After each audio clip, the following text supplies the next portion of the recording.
All right. Hey guys, this is your host Thomas Tyree here from On the Hop podcast. Today, this will be On the Hop special with a special guest today, the host of the Run podcast, Manny Wilson. Manny, man, I like when you come on the podcast. I like when I join your podcast, man. We always do some special stuff. So thanks for copping on the episode today for us. Of course, bro, man. I love being on here with you. It's always fun. You got the good topics and all of that. So I'm happy you invited me on. And hey, man, let's get to it. All right, yeah, we're going to start off with some basketball. So, Manny, in no particular order, what are some of Mhm. your favorite NBA duos in NBA history? Because there's a lot to select from, but what's your favorite NBA duos of all time? Okay. So immediately off the back, I think of like the legendary duos, the Shaq Kobe's, the Bron D Wade and stuff like that. But I think probably one of the best duos that we've ever got a chance to witness doesn't get the credit it deserves. And that duo that is probably the best duo that we've ever witnessed is the Kevin Durant and Steph Curry duo. That combination was probably the most lethal ever, man, because nobody compares. Kevin Durant, 7 foot tall, could do everything Steph Curry could do. Steph Curry, 6 foot tall, and could do everything Kevin Durant could do. So it was just wild. It was a wild dynamic. Obviously, they had a good team around them as well. But one of the things, man, just seeing those two guys play off of each other and just being a serious threat to any opposing team was something that I know a lot of people didn't enjoy it because they called it cheating, but that was incredible, man. That was something I don't think we'll ever see another duo that comes across our eyes that's as unique as that combination was. But those two guys, that's my top duo for sure, without a doubt. Yeah, I didn't have that one on my notes, but that Kevin Durant and Steph Curry duo was just that was crazy. The way how they just took over the league like that. They Man, really could have three-peated, but things didn't go on their absolutely. way. But in terms of scoring, you might be right on that one. You might have cooked on that one because they're in terms of Man, shooting three-pointers, mid-range, they both could get to the paint. man, I mean, they ain't no I mean Kevin Durant's a bro, dunker, Steph literally. ain't. But good three free throw shooters as well. Damn, that was a good duo. And them boys was crazy. um Yeah, who you one got over there? The obvious one would obviously be Michael Jordan, Scottie Pippen, what they did together in the '90s, dominating. Great combination of players out there, coached by Phil Jackson. They won six NBA titles together, had two separate three-peats. Yeah. Basically elevated each other, and both were good two-way players. I think that's another good one too when you talk about all-time great duos in NBA history. Yeah, that one's. I mean, that's what I was saying. I thought about that one too because I'm like, that's an elite combination, and that's two people you can never really leave out when you go that route, and that's a legendary combo, bro. I mean, three-peating pretty much back to back is crazy. Yeah, the Like, fact that yeah, Michael Jordan took time off too to do that and then come back was pretty crazy bro. too. Yeah, that's what I'm saying. Like, he possibly could have won seven straight if he would have never retired. So it's like eh, I'm not mad at nobody who got that duo as number one. Like, I get it, bro. That was crazy. I got another one for you too, Manny. Okay, Magic me and too. Kareem. Oh my Okay. gosh, that was Okay, filthy yeah. right there. That That's a was killer. another, yeah, that was another duo that dominated in a decade. The '80s won five titles together. Got the nickname Showtime era in LA based off of what they could do. They basically feeded Mm, off each other. yeah. Magic, the explosive playmaking passes, and Kareem just being one of the most dominating scorers of all time. It took countless decades for anybody to even touch him in terms of the scoring, all-time scoring when caught him.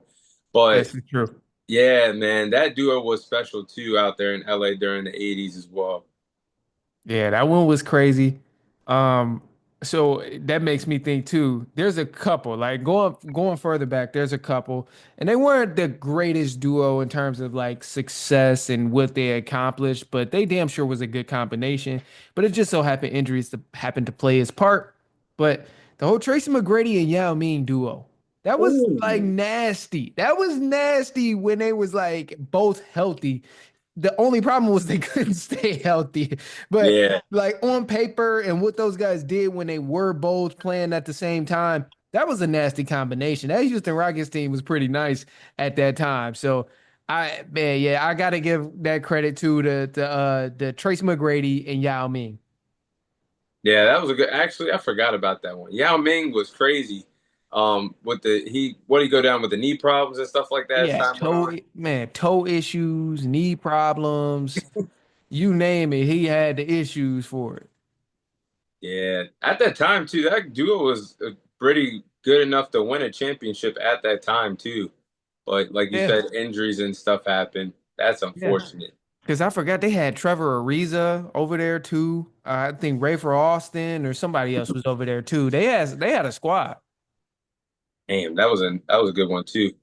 The ultimate one for me though, Manny, I think this is my favorite duo of all time. Steph and Clay. Steph and Clay, the Splash Brothers, man, they did their thing for the Bay Area, and they grew together too, being basically little cubs and the NBA growing into superstars. I mean, the ability to heat up like you're heating Definitely. up a hot pocket in a microwave. That's how quickly they could turn the whole entire game around. I mean, tremendous 3-point shooters. Both of them could take over ball games. Won 4 titles together out there in the Bay Area. That's Yeah. definitely a duo that, well, I wouldn't say could have got more because there's nothing else for them to do, basically. But yeah, Yeah. that was fun to see over the last couple or the last decade, Steph and Clay together. Yeah, and that was I mean, you got to remember too, that combination is definitely one of the best because that changed like the game. Everybody really started dying by the three ball after that whole Steph and Clay, after they won a couple championships because teams started to think like, oh, three is more than two, and they getting up high percentage shots because they making them. And then also that was like at least for me, that was the first time I started seeing 20-point leads, 30-point leads just get erased like a snap of a finger. Because I mean, now a team can be down 22 points, and like you might still want to check that game out because you never really know what can happen. But that Warriors team with Clay and Steph, boy, I'm like, okay, they up 30 or they down 30. They about to lose this, and then all of a sudden they up 15. And I'm like, how? It's like Clay hit 6 threes, Steph hit 5 threes, Draymond hit one, and now they up. It is like, dang, that's crazy. So yeah, that's a combination right there. And then it makes me think it wouldn't be right if we didn't mention it. Got to mention Brian and D Wade. Oh Got yeah, that was that combination. Even though D Wade wasn't the young D Wade at the time, that combination was still just extremely athletic, and they fed off of each other very well, man. They got championships too, so yeah, that LeBron and Dwayne Wade duo, with them being best friends, I think that definitely helped yeah. them build the on-court chemistry quickly. And that took a lot Mhm. because at the time when the big three of LeBron, Dwayne Wade, and Chris Bosh was formed, both of them, all three of them were their own superstars on their own team, putting up This is their own true. numbers. So they all had to play together in order for it to work. And Dwayne Wade basically passed the keys of Miami to LeBron at the time to make it work. Yeah. So yeah, they were special. They definitely feeded off each other. And that iconic alley oop picture that a lot of people like to edit still to this day. Man. Yeah, yeah, they deliver. They for sure deliver with teaming up and making something happen and bringing the entertainment for sure. Yeah, there were some pretty good duos. And of course, the final one I'll mention was Kobe and Shaq. I mean, they were definitely Mm. a lethal duo that went on a three-peat run in LA. I mean, Kobe being a great shooting guard and then Shaq being a dominant big man, they fed off of each Yup. other as well, their energy. They didn't get like, I mean, they loved each other, but you could tell like the egos was the problem that eventually shifted them away from each other. But yeah, that was another Yeah. great duo as well. Yeah, that was an elite. That's by far one of my favorites, I would say. The Shaq and Kobe. But also it's hard to say they're my favorites when I also got to witness the KD and Steph thing. So yeah, that's tough. Yeah, those some good duos though, right there. Definitely. But we'll go ahead and move on to the next segment. So we'll be sharing our Eastern Conference early report card letter grade. So, Manny, I'll go over Yeah. the top 8 teams in the Eastern Conference. There's no need to mention the bottom feeders of the Hornets, the Wizards. So, Facts. We'll go ahead with Bags. the top 8 teams in the East. So we'll start off with the Cavaliers. What's your letter grade for the Cavaliers so far this NBA season? Ooh, boy. I gotta get a Cavaliers a solid A. I'm not gonna go A plus, but I gotta give them a solid A. This team has obviously been hot. 12 straight games. They won 16 of their last 17 games total. They have been balling. They play good basketball. They play defense. And I mean, I really do feel like the more I'm watching the Cleveland Cavaliers, I feel like more and more they can really go on that finals run. It's just obviously the playoffs is always going to be a little bit different and it depends on matchup of who they play in round to round. So, I give the Cavs an A because they've been playing good. I think DeAndre Hunter was an amazing pickup. I mean, I think DeAndre Hunter might be the pickup that really puts the Cleveland Cavaliers in the position to contend for an NBA Finals just because he can guard 1 through 4. I mean, he can shoot, he plays defense, he comes off the bench. He's there. Like he's a presence. And I mean, he's already seems to be in the right mindset going to play with the Cavs and be on the same page. So I think the Cavs are scary right now, man. So I get them a solid A, but not an A plus. And it's only one specific reason for that. And the only reason is because they still need more playoff experience. And if they happen to run into the Celtics, I think the Celtics just beat them because they've been there before, and the Celtics got a slightly deeper team. So that's the only reason I don't give them an A plus. But based on what they've been doing, solid A for sure. Yeah, I agree with you. I gave them an A as well. They've been the best team in the Eastern Conference all year long. I think they got 52 wins, 10 losses right now. So Mm-hmm. they've been cooking out in the East. They've Facts. been led by their all-stars of Donovan Mitchell, Darius Garland, Evan Mobley. They've done really well this year.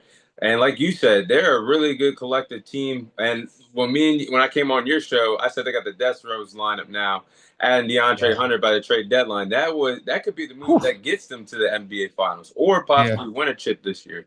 But Mhm. they've been a good 3-point shooting team. They're pretty solid defensively.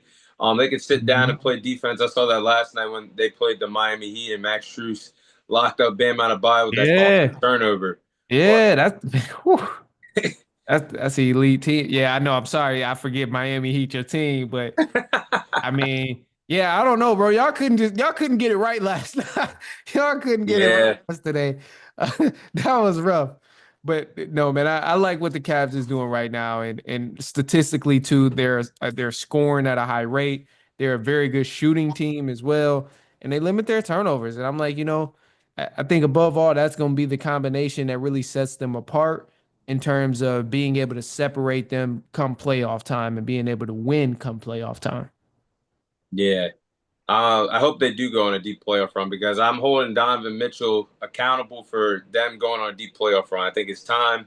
He's been Yeah. around the league long enough, and he's never seen a conference final. So I think this year with the team, the squad, he's got to do it this year. I ain't mad at that. That's deserved pressure that's put on his plate. I 1000% agree. We all clown Joel Embiid. We clown a bunch of other players about how they haven't done anything in the playoffs. And now Donovan Mitchell, he been with the Cavs for a couple years now, so it's like it's about time. Yeah. Moving on to the reigning defending NBA champions of the Boston Celtics. What's your letter grade for the Celtics so far this season? Ooh, them Celtics, man. Celtics is dangerous. I'm gonna give the Celtics. Oh, it's hard because I don't. I'm gonna give them an A minus. I'll give the Okay. Celtics an A minus, and the only reason I give them an A minus is because there's been some inconsistencies, but also they've been hurt. But the reason why I'm still thinking like the Celtics is the most dangerous team in the East is because they are 1000% the complete package. They have it all. They have the championship experience. They have the deep bench. They have the star power. They have the role players that can apparently get you 40 freaking points on any given night. Pritchard and Derek White, like that's a talented team. And right now they've been playing beaten up and bruised. So when the playoffs hit, that's going to be a completely different play style because some of those guys who were getting minutes not even going to see the floor. And like, I get a Celtics at A minus, man. They've been playing good. Obviously, they struggle here and there, but they really live by the three ball in the Boston Celtics, and that's the only thing that concerns me with the Celtics is one game they might beat you by 30, and then the next game they play, they'll be trailing the whole game and down bad because they aren't making their threes and they got to climb themselves out of a hole. So that's my only pet peeve about the Boston Celtics right now. But I got to give them an A- because they're still second in the East right now. They're still playing good basketball despite who's hurt and who's not. Yeah, I agree with that. I give them an A- as well. Like you said, they're the champs. They got the experience come playoff time, and when healthy, they can hurt you in several ways. Jason Tatum, Jaylen Brown, Man, Porzingis, Drew Holiday, man. Derek White, Pritchard now coming off the bench. My only concern is, like you said, they have been banged up and they've looked a little vulnerable as of late. They had that blowout loss to your team, the Detroit Pistons, last week. I know Yeah, you were yeah, happy about that. Bro, I loved every second. Loved every But second. then you're looking at that Cavs game they had Friday. They blew several leads in that game, which was a Yeah, crazy which is game. But crazy. and they're a defensive team, so that looked vulnerable to me. And then they nearly blew a 20-point lead to the Nuggets on Sunday. I'm like, you're showing them a Yeah, little bit of flaws when the playoffs are a month away. But yeah. I think, like to your point, when they're healthy and come playoff time, they're obviously the favorite in the Eastern Conference, and I favor them over anybody right Mhm. now. But I think they got to tighten up just a little bit because them flaws against them good teams, you, Absolutely. you can't slip up with the playoffs coming around. Yeah, you can't mess around at all. And I feel like with this year in the playoffs with the East and also the Western Conference, there's a lot of teams that's like competitive. So if you being the top dog in the Boston Celtics, you're out here, you playing around, you blowing leads, you're not really playing defense and all of this stuff. Like it's gonna allow one of these teams like a Pistons or Indiana Pacers or a New York Knicks to mess around and beat you in a 7 game series if you don't lock in and tighten up the flaws. So I mean that's an issue that I've noticed with the Celtics is just the inconsistencies, but I'm curious to see how they are when they are healthy. Yeah, for sure. I think they got a good chance of getting back there, but it's going to be Mhm. interesting in the Eastern Conference come playoff time this year. Yeah, definitely will. New York Knicks. I'm curious to hear your answer about this one. What's your letter grade for the New York Knicks this season? Man, we giving the New York Knicks a 75%, a straight C. A Oh, straight C. Yeah, I'm giving the Knicks a C, man. They're right now. What I think they're what, 6 seed. I gotta go take a double take at that, but I'm not impressed by the Knicks at all. I mean, initially you think they get Carl Anthony Towns to play with Brunson, and you're like, oh, well, this team they're so good, they're nice, they're this, they're that, and it looks good on paper, but ultimately when I'm looking at like the deeper context of everything they got going on, they're not the best 3 point shooting team, even though they can stretch the floor. And then even if you're just talking about field goal percentage, they're up there, but it's just the certain things that don't allow the game to flow smooth. I still feel like they just got things to figure out in terms of how they can be better as a unit rather than just some individuals who's out there on the floor. Because, I mean, again, Carl Anthony Towns, Jalen Brunson, both of those guys can score. But to me, when I'm watching the New York Knicks, it just looks like two individuals out there who need to control the ball, and the rest of them are just trying to figure out what else they need to do on the court. And I don't think that's sustainable for the New York Knicks. yeah. You said a lot of good points about this New York Knicks team. I'll give them a B-, a slight B-. Okay. It's knocking on the door to a C+, like you said. But I'll give them a B-, Hmm. only because of how well Jalen Brunson and Carl Anthony Towns have played together. They really have Yeah. fed off of each other this year. But you said a lot of points about this team. They aren't the best three-point shooting team. And something that is concerning me with the playoffs being a month away. They have not Mhm. beaten one of the best three teams all year long when it matters most. Literally, How are you in literally. 7 games, 0-7 combined against the Cavs, I'm the saying Celtics, and the Thunder? If you can't beat the best now, at least one time, what makes you think you're going to beat them come playoff time? You might get they look away in the like first round frauds. playing a vulnerable opponent, but the second round, you might be sent home by 5 or 6 playing They like look this. like frauds. Yeah, and when they play these good teams, it's like they don't look the same at all. They forget how to play defense. Yep. The 3 point shooting, like you said, is way off when they play these teams. They're getting blown out by double-digit scores as well. Hmm.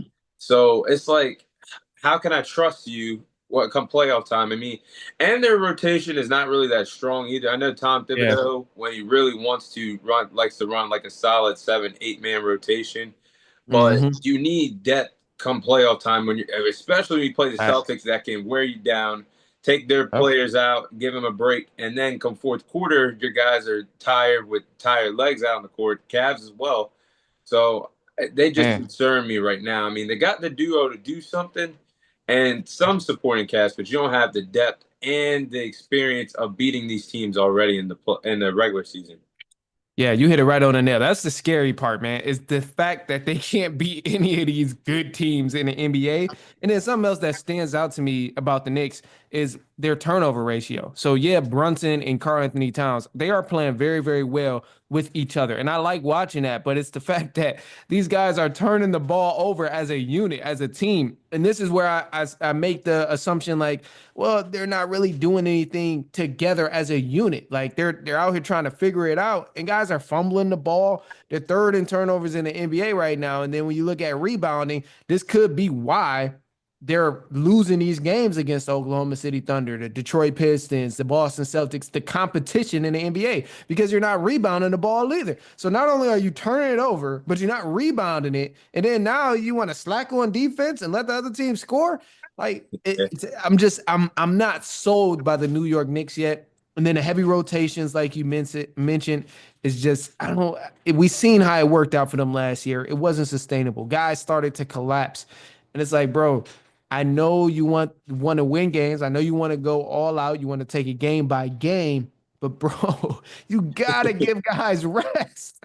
You gotta Yeah. give guys rest, even if they gonna limit the minutes to just like 25 minutes or this night or whatever, 13 minutes this night. You got to scale back and proportion it out in a way where your main guys aren't going to be exhausted come playoff time.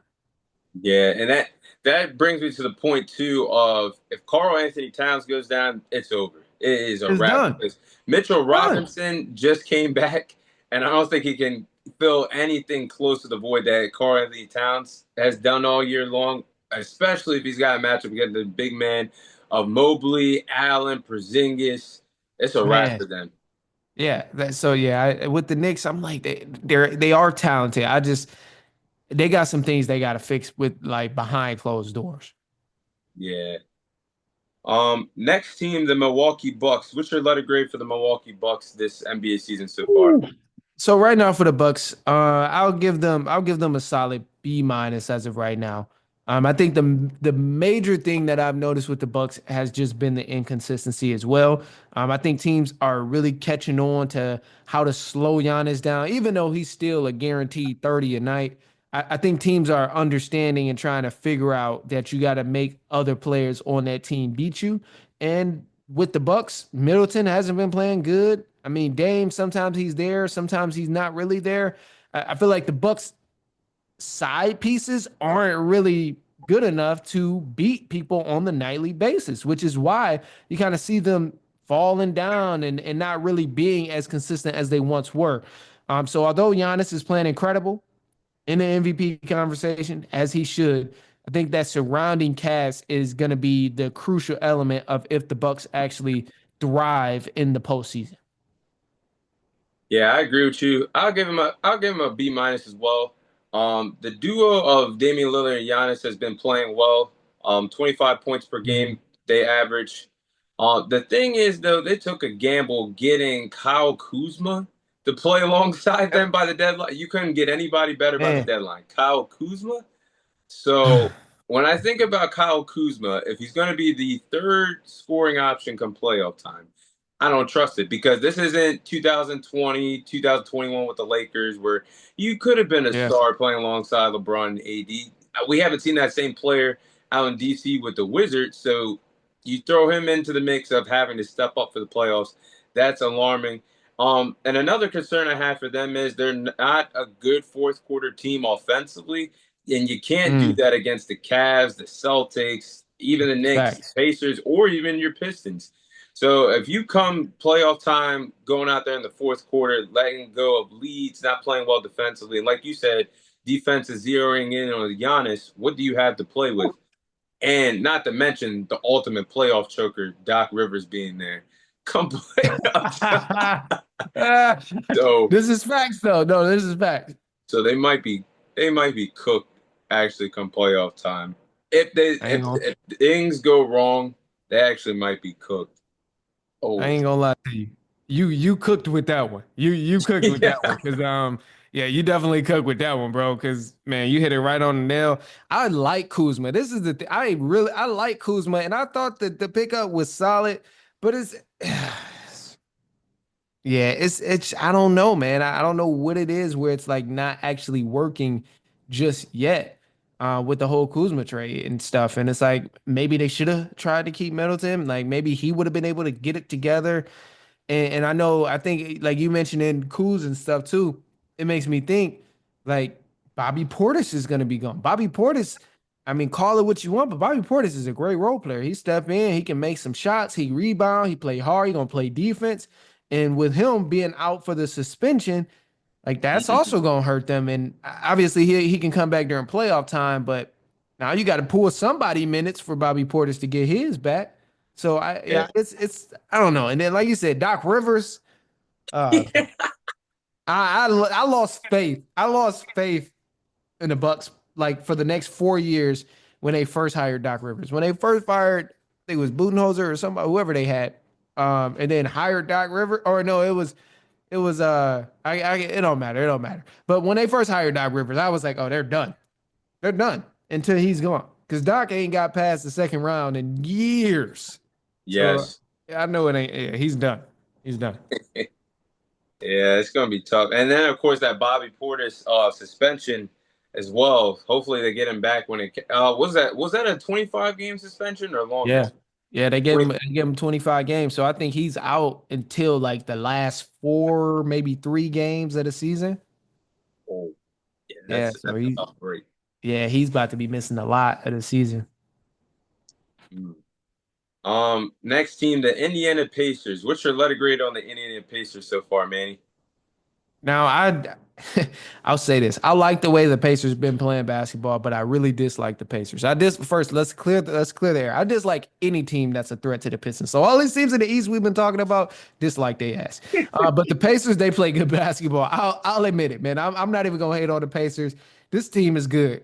And I think the Pacers, I think last time we talked about it, I was saying Pacers really have the talent to hang with anybody and they can beat anybody in the East right now, no matter who they match up against, just because they have such a diverse team in terms of throwing different styles at you. If they need to play fast, they can do that. If they need to play big, they can do that. If they need to go with muscle, they can do that. Go with 3 point shooters, they got that on lock too. So, one of the things above all of that, the team and the structure they have, one of the things I like about the Pacers is the fact that they play defense. And I don't know if I actually gave you a grade yet, but the grade I'm gonna give solid B.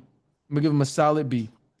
Okay. Just for the fact that this team has been playing great defense. They play good ball. I think Miles Turner and Siakam, those two are, man, almost like an engine for the team.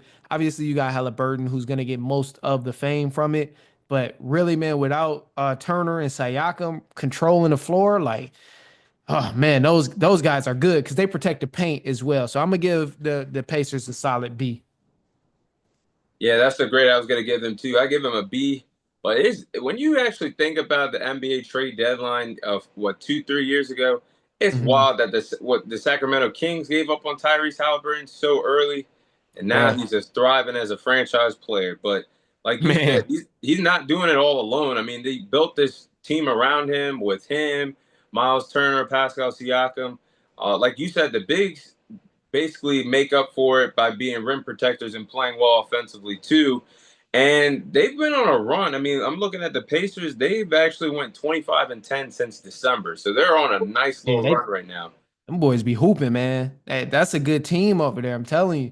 Like, I hate to admit it, but seriously, the Pacers, they can do some damage come playoffs.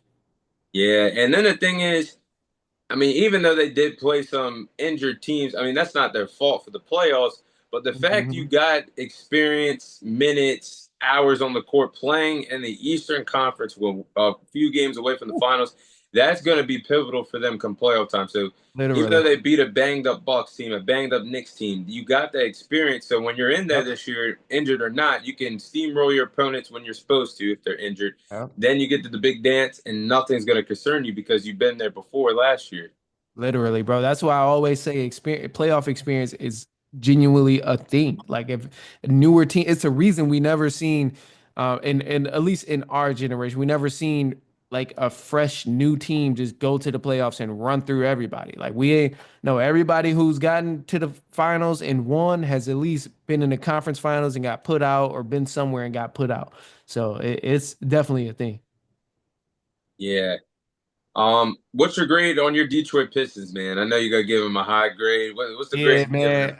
I'm gonna erase all my biases. I'm gonna try and as hard as I can erase all my biases. But no, seriously, Pistons have been playing great ball. So I'm gonna give them a B plus, leaning closer to the A minus side, just because they've been playing great ball. I think, man, as a collective, they've really, really grown from what we seen earlier in the first half of the season. First half, obviously, we had Ivy, and it was a little. We were scared when he first went down, but even adding Dennis Schroeder and seeing how he's adjusted to the game plan, I think it's worked out great. And then the big shout out I want to give out here too for the Pistons is the bigs, Stewart and Jalen Duren. Those two guys, Pistons would not be thriving like they would if those two guys weren't playing defense like they were protecting the paint. Because Duren, he keeps it solid when he's playing in the paint. He's defending whoever he got to defend. And then Stewart is doing the same thing when he's coming off the bench. And then I think the defensive intensity has been the biggest thing for the Pistons right now of why they've seen some like wins after wins after wins after win. They just coming off that whole 10 game win or 9 game win streak. But I mean, this team has been rolling. And I think depending on who they match up against in the playoffs, the New York Knicks, if they come across the Knicks, I think they're gonna be advancing to the second round in the Pistons. So I'm gonna give them Oh, a solid B plus.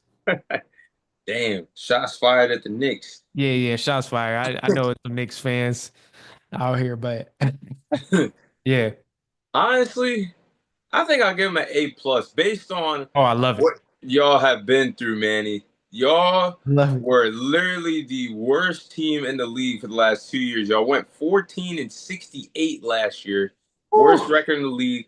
Now you guys are a force to be reckoned with in the Eastern Conference. I got to give y'all A plus because of how far y'all came. Don't But remind me. yeah, like you said, players like Cade Cunningham has definitely stepped up this year. I think he's probably top five guard around the league this year, East or West. 1000%. Jalen Duren, like you said, has been really solid down low. Malik Beasley has been really good coming off the bench. And like you said, they didn't overreact. They actually adjusted well since Jaden Ivey went down with that season ending injury. Hmm. I mean, the also like Tobias Harris, Tim Hardaway Yeah. Jr., Dennis, the veteran players have stepped up for this young team as well. So you guys are exactly where you want to be heading into the playoffs. And yeah, hey, at 4 or 5, if you guys get the fifth seed, depending on who the fourth seed is, I can see y'all going to the second round, depending on the matchup for sure. I hope so, man. I hope so. Like, I mean, yeah, they've been playing good, and it's been team ball. Also, adjustments from made from Coach Biggerstaff as well, man. I give a lot of the credit to him because I mean, the Cade Cunningham, he's been playing incredible for the past 3 years, but it's just like when you losing like that and you ain't got no help and the rotations is bad, it just man, it's all a slippery slope downward. So it's like I give a lot of credit to JB Bickerstaff as well. That's coach of the year right there. Okay, that ain't a bad take either. That ain't a bad take either. Yeah, he's definitely he got to get coach of the year, man. This team won 14 games last year. Like it don't get no worse than that. And now you telling me you at 35 and counting right now, and you six seed in the playoffs, and yeah, man, he got to get coach of the year. I know what the Cavs is doing is good and all of that, but he got to get coach of the year. Yeah, that ain't a bad take at all. So here comes my team, the Miami Let's Heat. do it. What's your letter grade on the Miami Heat this year? Oh man, you know what? I was going to try and be nice, bro. I really did want to be nice, and I don't have no problems with the Heat. I really don't. That's like the one Eastern Conference team, and maybe it's because the Pistons is above them right now. That's why I don't have no problems with them because they're not a threat to the Pistons. But I gotta get a Miami Heat a solid C minus, man. I gotta critique the Miami Heat just because I think about them not necessarily just in play because they haven't been playing awful. And I think the game plan with Bam and Tyler Hero is like fairly solid. It's just the way that they've handled things with Jimmy Butler and all of that stuff. I got to take all of that stuff into consideration when I'm thinking about what the Miami Heat has done so far. So I give them a C minus because they handled the whole Jimmy Butler thing kind of weird. And it was a lot of he said, she said stuff going on with Jimmy Butler in the front office.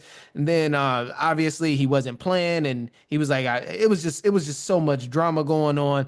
And then once he did get traded, they didn't really get much in return to like really help them out. So I kind of take that into consideration of why they get this C minus. So Yeah, yeah, I think play wise they're not that bad. Play wise, they can still probably make the playoffs, and I'm sure I wouldn't want to run into that team come play in game time because Bam Adebayo, Tyler Hero, like they're still balling, but it's just the way they've handled everything through the course of the season. That's the only reason I give them that C minus. yeah. For this season, I think I'm gonna give them a D. I'm gonna Damn. give them a D because there has been no damn bright spots other than Tyler Hero making his first NBA Yeah. All-Star appearance of his career. Other than that, we have been in the media for the wrong reasons. Like you said, Yeah. the constant distractions of Jimmy Butler throughout the season. I think we Yeah. suspended him a total of two, three times before we finally pulled the trigger and traded him. So it's been Yeah. rough this year. And it was this team was just right there, like so many times Man. throughout this decade alone this year. We went to the finals twice, just a few games shy of the Oh, championship. Now it's like you're not in rebuild mode, but now you really got to consider what's next because yeah. can Tyler Hero be this franchise guy? Can Bam Adebayo be the franchise guy? You got to really push them to be these superstar players now because there's no Yeah. veteran guy in Jimmy Buckets there anymore. But yeah, we're under 500. I think he ultimately, depending on how it goes for the future, did win the trade with Jimmy Butler. Andrew Wiggins and a solid 2025 first rounder, and then we got That's Donovan Mitchell out of it. But if the Warriors win the chip this year, if they do, well, we lost the trade. But since Butler has yeah. been gone, I mean, we're 4-8. We have not improved. I mean, we're in close Been ball rough. games at times, but you got to put it all together and win these games. So overall, I'm disappointed. So I'm gonna give them a D. So I gotta ask now, should you think it needs to be a front office change with your boy up there? Is he washed? Pat Riley, I'm not gonna say he's. I'm gonna tell you this. I don't think Pat Riley is washed. But the problem with this Miami Heat team is when I'm gonna give you an example. When we went to the finals, the bubble year against the Lakers, Hmm. automatically, I'm not saying we should have got someone like James Harden at the time, but you should have made a trade for a star player like that of a Yeah, James Harden, a Kyrie immediately after that. Because after that, in my opinion, Duncan Robinson peaked. I mean, he's still a good 3-point shooter, but not the same player that you saw back then a few years ago. yeah, Tyler here, I think we should have traded him too. After we went to the NBA Finals recently without him, when he got hurt in the first round, I think should have pulled the trigger there. My problem is with Pat Riley is he won't pull the trigger on these players like Tyler Hero, Duncan man, Robinson. Caleb Martin is another example too. He's gone now, yeah, but he saw him as a future piece, but signed elsewhere. Max Strus too. So it's like yeah, you're letting these players walk, but you refuse to trade the players you can actually get real assets out of them when at the man, time. So I don't think yeah, he's washed, but somebody's got to be in his ear, or Eric Spoelstra's got to knock on his door, and be like, "Boss, you got to make these moves, or we're gonna be stuck." yeah. I feel like he got rid of the wrong guys. Like, uh, Hmm. I mean, he really didn't need to get rid of anybody, to be honest, because that was a solid team. But I feel like it's the wrong guys because, I mean, you look at Max Strus, a guy who's 3 and D, he's gonna play hard every time. Like, what does Tyler Hero do that Max Strus doesn't do? I mean, Max Exactly. Hughes get hot, he gonna give you 7 to 9 threes as well. Tyler Hero get hot, he gonna give you 7 to 9 threes. So it's like I understand it, but it's it is a tough situation. But yeah, I don't know if I could say Pat Riley's watch too, but I also did forget y'all got Wiggs. So maybe I don't think Wiggs is gonna change that much within Oh the yeah, game once nah. he get there. But it's just like what direction are we going? Like Pat Riley, what do we do? What direction are we going in at this point? So I don't know. That's how I kind of look at it. Yeah, because I definitely think that Bam Adebayo can be the face of the franchise, but we got to play more offense through him. And Tyler Mhm. Hero is a good player, yes, but I don't know about a franchise guy. Yeah, no, not a franchise guy. He gives Austin Reeves. Yeah, he That get. I mean, no, for real. Like this, is a good comparison. I ain't gonna lie. Tyler Hero gives Austin Reeves. Like Austin Reeves is a bucket. He be hooping, but if he wasn't in LA, we would be like, okay, white boy got moves. Like, I mean, for real though. So that's what I think about when I think of Tyler Hero. Like, he's a dog. He's sweet. He's good. But yeah, white boy got moves. Like it's just that's how I look at it. That's just how I look at it with Tyler Hero. And then the final team that we'll cover in this segment is the Orlando Magic. What's the Orlando's Magic's letter grade that you're gonna give them so far? I'm gonna give the Orlando Magic a solid C because they've underperformed from the expectations that I thought. Now this is a team been super quiet, sitting at the AC right now, and obviously they can still flip some things around, but I really was expecting more out of just the entire Magic team, considering they made the playoffs last year and they made it look like they were actually going to be legit in the next few years. So I would say with the Magic still got plenty of ways to go. Um, Obviously they're good, but it's nothing that I'm seeing with them where I'm just like, oh, I'm thoroughly impressed.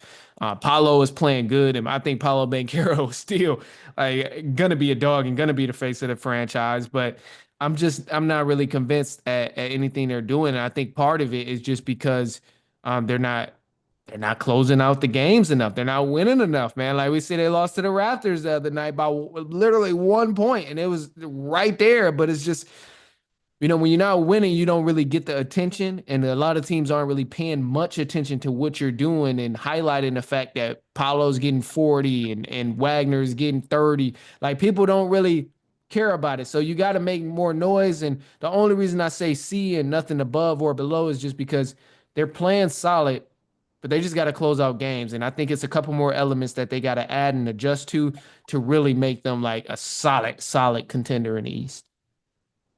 Yeah, I agree with you. I'm gonna give them a C as well, based on the fact that this team was a fifth seed last year come playoff time, and they Mhm. have not been meeting the expectations. And that's not really their fault, really, this year because they have not been 100% healthy, especially Mhm. losing Mo Wagner with that ACL injury. I think that really devastated the roster and how they Yeah. were going to be this year. But yeah, they're not a good defensive team. This is another team like the Bucks. They fade away in the fourth quarter of ball games. And Paolo Banchero, like you said, he's the franchise for sure. But you can only carry your team for so long without any help. So at Yeah. that point, it's like you're not really going to do much. And the play-in ceiling is like what I see this team if they get into the play. Well, they will make the play-in because the East is sorry. But Yeah. maybe like a one and done in the play-in tournament if they're that 9, 10 seed. So Yeah. yeah, that actually to your point as well. They are a quiet team. Like you don't ever see them on ESPN games, televised TNT games. They're like Yeah. really under the radar in terms of like who they are. I mean, they don't Yeah. other than Paulo Bancario, they don't really have anybody else that makes you want to tune in to them. I mean, role Mhm. players and stuff, but yeah, they are a quiet team. They actually been really quiet over the last few years. Yeah, and that's why I say like I think a big part of that is because they've been losing. Like they're not like winning ball games as much as they were last year and like making noise. And I seen it firsthand with the Pistons, bro. Like you can have a player on there putting up 30 and 20, like you have a player putting up ridiculous numbers, but if you're not winning, I don't know what it is. Mainstream media is not gonna care. They're not gonna care. Like who people who love the game of basketball is gonna be like, what they're doing is crazy, it's amazing. But for some reason, media's gonna give you no attention if you haven't been winning. Yeah, for sure. I feel that. Hopefully things can turn around for them. Yeah, definitely. It'd be cool to see them turn it up a notch. As long as they ain't, a big threat to my Pistons. That's all that matter. But we'll go ahead and move on to the next segment. We're gonna pivot here to the NFL. So, Manny, I got a question for you. Should the tush push play that the Philadelphia Eagles run, should the NFL ban it? We're starting to see some front offices like the Green Bay Packers complain that this play should be out of the NFL. What do you think? It should be banned? Should they keep it? What do you think, Manny? All right. So for the longest, I was like, no, they don't need to ban this. Hey, if you can't stop it, oh well, you need to figure out a way to stop it. You need to get better, get stronger, re-strategize. And then I heard someone say, Raheem Morris, head coach of the Atlanta Falcons. I heard him say, and what move or what other way in the NFL is it accepted that you can just shove someone and move the ball. Like no matter what other formation, like you can't do it at receiver, you can't do it at running backs, you can't just shove someone and call it a play. Like you can't just move them and push their bottom and that's the play. Like you can't do that. And I'm like, that's kind of a great point. And I think because Philly is winning, that's why people want to ban it. That's the only. I don't really think they should ban it. I thought it was a good point, and I'm like, if they do ban it, then hey, so be it. But I don't think it's fair to ban it because people can't stop it. Like you got to figure it out. Like that's their move. If other teams are trying it and they can't figure it out how to perfect it and do it good, that's on you. But it's not Yeah. like they're doing anything where it is completely illegal or they're doing anything where there's an unfair advantage. They just got it figured out of how the hell it works, and other teams don't. So I don't think they should ban it. Nah. Yeah, I agree with you. As a Cowboys fan, I wish they would, but I don't think they should ban it because at the end of the day, it's just lining up. You're playing the offensive line versus defensive line in the trenches, and it's just Mm. a quarterback sneak. I mean, it's just the quarterback Jalen Hurts going to the right or the left and getting the short yardage, getting pushed by the offensive line. And to your point, they do shove defensive linemen to the ground. That's all they do, just shove them down so Jalen Hurts can get the Yes. couple yards that he needs for a first down. But I think the reason why people want to ban is because the Eagles have made it work for so long, and the Eagles have the Yep. best offensive line in football. And when you have a quarterback in Jalen Hurts who's already athletic as hell, can squat 500, 600 pounds, and with Yeah. that leg strength, you're just plowing ahead. So that's why I think some NFL front offices, like the Packers, want it banned. But Mhm. at the end of the day, I don't think it is. And I feel like if a lot of teams had a strong offensive line like the Eagles or a quarterback as strong as Hurts, they would be using it because we did see other teams try to use it. I remember the Cowboys tried it a couple times with Dak Prescott. He's pretty good, strong guy too, but it Mhm. won't hit the same if anybody runs it unless you have that type of offensive line and that type of strong, powerful, athletic quarterback like Jalen Hurts is. Yeah, I 1000% agree, man. Like, if they weren't winning as much as they were, nobody would be talking about ban the tush push. But the only reason people are talking about banning it is because they're actually winning and are having success. Now, the part of me that dislikes the Eagles, I want to say, yeah, ban it. Let's get rid of it. Like it's unfair or whatever. I want to cry about it. The part of me that don't like the Eagles, but I mean, that's not cool because if my team had it down packed where we could do it every time and nobody can stop it, then I would be like, why are y'all trying to get rid of it? So I definitely understand it. So I got to put my biases aside of not liking the Eagles, and I definitely understand. I don't think they should ban it at all. Yeah, I think something that aggravates teams and fans is literally if you're watching an Eagles game, no matter what point the ball game is, if it's third and one, third and two, you already know what's coming. You Man, you know literally what's happening. already know what's coming. They're not running a play action. I mean, they might hand it off to Saquon Barkley now, but 9 times out of 10, third and two, third and one, or definitely third and inches, you might as well just get the whole. big package out there for a defensive line, like a goal line stand, because you Yeah, already know the it's wave is over with. coming. It's over with. Now, I will say, one could make the argument that it needs to be banned, just because it is like something that's like almost an unfair advantage.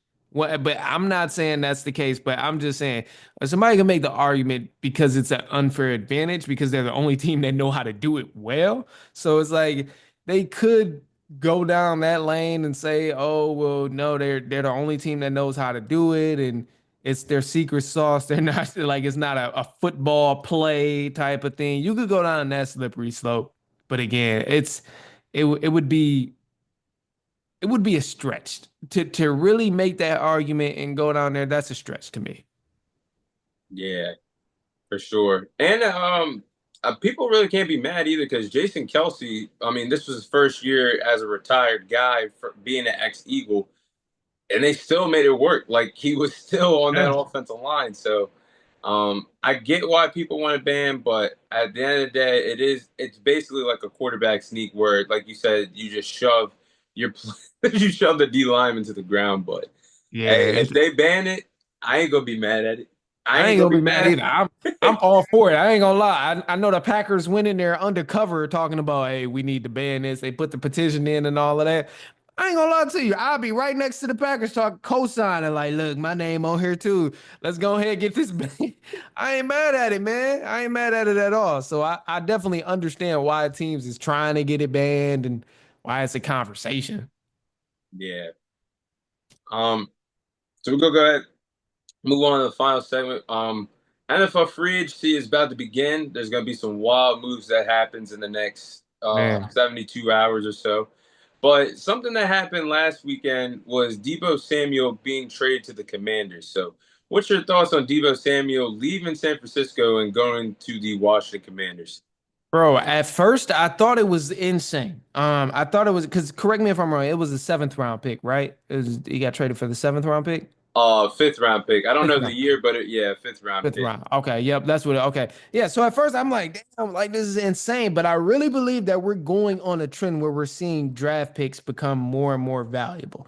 Like Debo Samuel, this is a dude. He helped the 49ers get to two Super Bowls. And now he's going in a pretty good situation over there with Cliff Kingsbury, who already got a good quarterback and some receivers there. So he get to play a similar role as he did when he was with the 49ers. And for the 49ers, I understand their perspective. They're like, you don't want to pay for a dude. He's coming up on a contract year. You don't want to have to pay for a dude who's already on a back end, close to pushing 30. And then you got all the injuries that he's dealt with in the past few years. So I get why the 49ers did it, and I'm not upset at it. And I actually think it's a fair trade. Sounds crazy enough, but the Debo Samuel going to the Commanders, I think it's a fair trade because they get something in return and they don't have to pay another guy for the 49ers. They get to save some money in cap space. And then they also get a fifth round pick. And we know these draft picks becoming more valuable. You can scoop something hot out the draft and possibly replace him with another slot receiver or a younger guy who's going to be around for even longer on less money. So I think for the 49ers, I understand why they did it. And I don't think it was as big as a deal as everyone made it seem like, oh, it was only a fifth round pick. And then for the Commanders, I think it's beautiful. I mean, you already got young and old trying to mesh that blend, and a guy who's already well sauteed at his position, like Debo Samuel, bring him in, and you say, "Hey, this is how we gonna use you. We gonna make sure you get the ball. We gonna make sure you still show that you got some juice in the tank, and this is how we gonna move forward." So I think it's a beautiful trade, and I don't think it's as lopsided as some people has tried to make it seem so far. Yeah, I agree with you. The wild thing is about this trade is I think about the Cowboys, how we gave up a fourth round pick to get Jonathan Mingo, but the Commanders gave up a fifth round pick to get Debo Samuel. That's Oh man, that's old man Jerry Jones for you. But the bro, he's losing his Commanders, mind. this was a good trade for them because you get a wide receiver to play alongside Terry McLaurin. That was even though the Commanders did go all the way to the NFC Championship this year, that was something that was definitely one of the holes to their roster of not having a lot of wide receiver depth other than Terry Yep. McLaurin, but they made it work. But now you get the trio of Terry McLaurin, Debo Samuel, and Jaden Daniels out there in Cliff Kingsbury's offense. And Debo Samuel, I don't think he's the same player that he once was during the when he was fighting for a new contract in 2020, 2021 with the 49ers. But this is a perfect offense for him because Cliff Kingsbury likes to run a lot of hurry up offense. They ran a lot of screen plays last year. So if you give him the screen plays or you can line him up at running back every now and then to give him the ball, Mhm. he's still a good player that can make plays in open space. The only thing about him is, like you said, the injury bug, the injury history. If you have Debo out there and you need him when it matters most, he's not there. That hurts the Commanders. And like you said, I think this is the reason why the 49ers moved off of him because the injury history, this could possibly be a player that you're already seeing him peak. And the contract, his contract, they definitely had to get rid of that Huge. massive contract. Absolutely, man. So to give that up for a fifth round, I think both teams won from that. And I wouldn't be surprised. Talk about the 49ers. I think Brandon Ayuk might be out of there too Yeah, I because think he's gone. I don't think I mean, Brandon Ayuk's a good player too, but that might be another player that we already seen his best years already behind him.